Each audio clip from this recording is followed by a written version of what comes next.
Welcome to the Camp Guys, a podcast where we talk about the ins and outs of camp ministry. My name is Grayson Phillips, and in each episode, I'm going to lead us as we talk about different challenges we face in camp ministry and how we overcome them. So let's dive right into today's episode.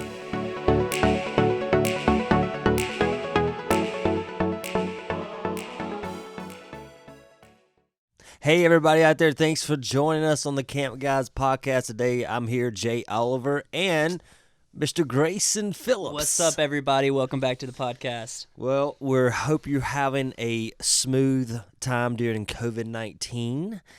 Still going on. This is February, almost February when we're recording this.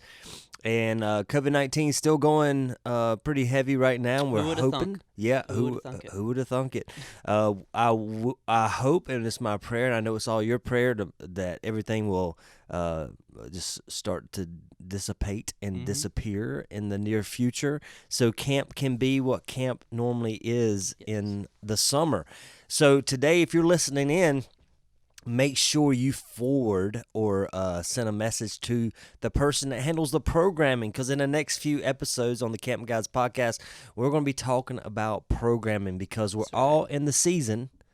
'Tis the season to be programming. La la la la la la la. Yes, because summer camp's coming, and it's January, and we got to get our themes together. We got to get our recs together and all that. And just for a special note, February the 8th and 9th, right here at Crowder's Camps, we're doing a round table dialogue called the Secrets Conference.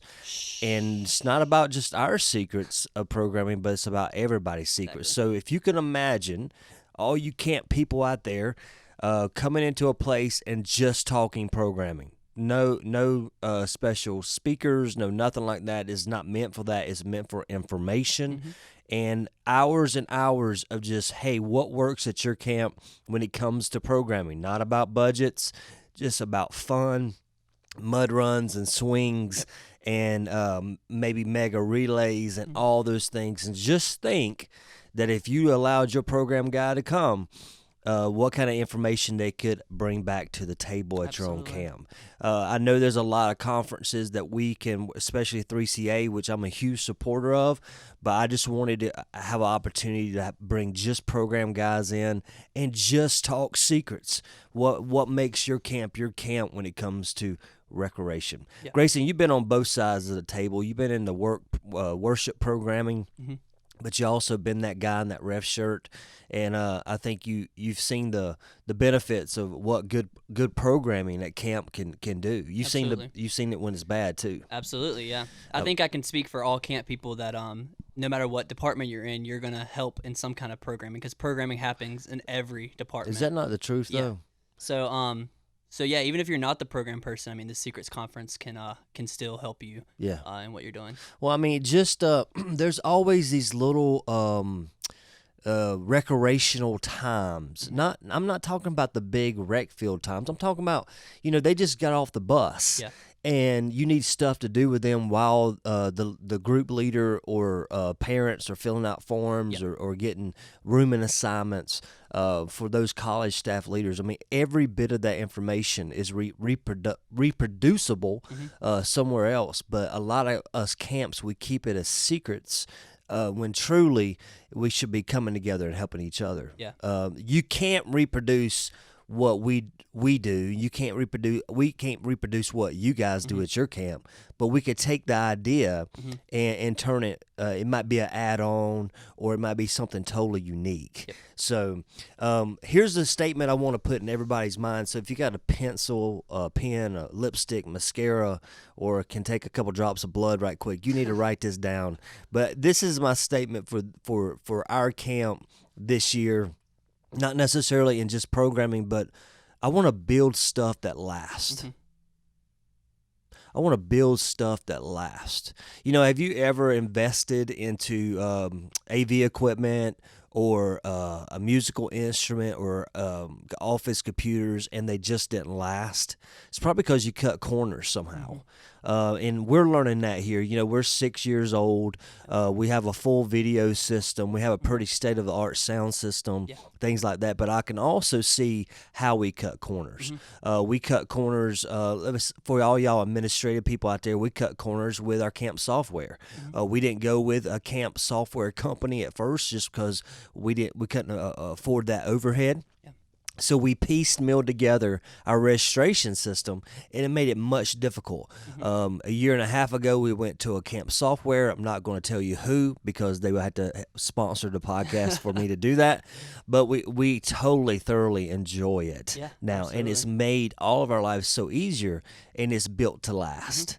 So maybe write that down, and as you're getting ready to start really hurrahing your staff and your team and your college staff as they come in to camp and get ready for camp this summer, build stuff that lasts.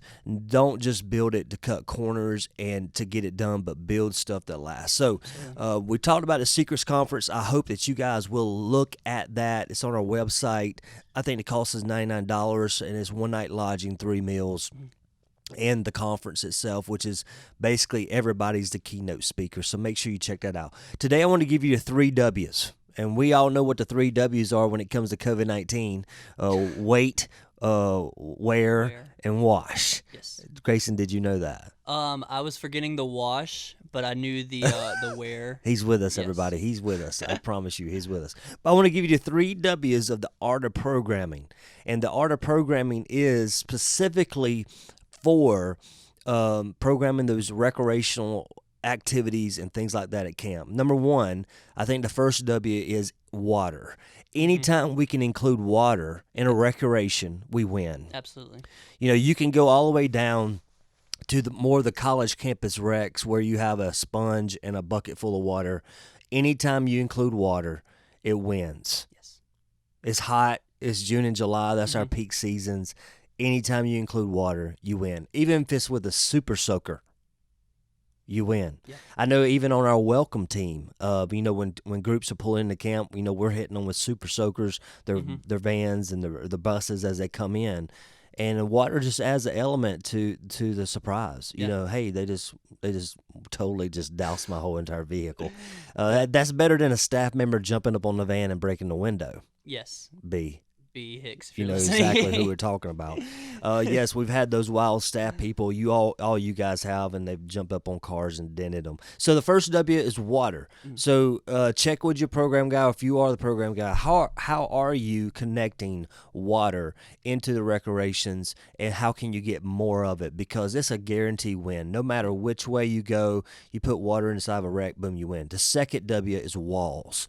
I believe recreations are designed, and I was going to say designed by God, but I don't know if that's probably too far out there. I believe recreations are designed for camp ministry to break down walls. So I had a guy from a church come up to me one year, and he said, I'm gonna be honest with you, it was a year that we failed in one of our recs. We did a rec called Stack Attack, and Stack Attack was where you stack milk crates, but you had to be harnessed in. We have a True Blue system to belay them down, and so we had 80, 90 kids at a time around that True Blue system called Stack Attack. And we failed as a camp because it wasn't high throughput enough. Do you remember that, Grayson? Yes, I was actually a camper on that side, so I got to experience from that end, and it was not the most successsul rec here. It was okay, but it wasn't awesome. Yeah. It wasn't great, and that's whenever we so everybody out there, this wasn't a track or hey, I'm gonna sign up for the giant swing and have to wait. This was a tribal competition. We call our groups tribes, and we have 4 of them every camp, and you have anywhere from 100 to 80 kids going and competing against another tribe at a competition. So we had almost 200 kids around 2 belay systems, and it was a lot of weight. And it was, to me, it was successful to have as a camp for later on, but not as a big group recreation, and we failed. But it also did not break down a lot of walls because kids were waiting.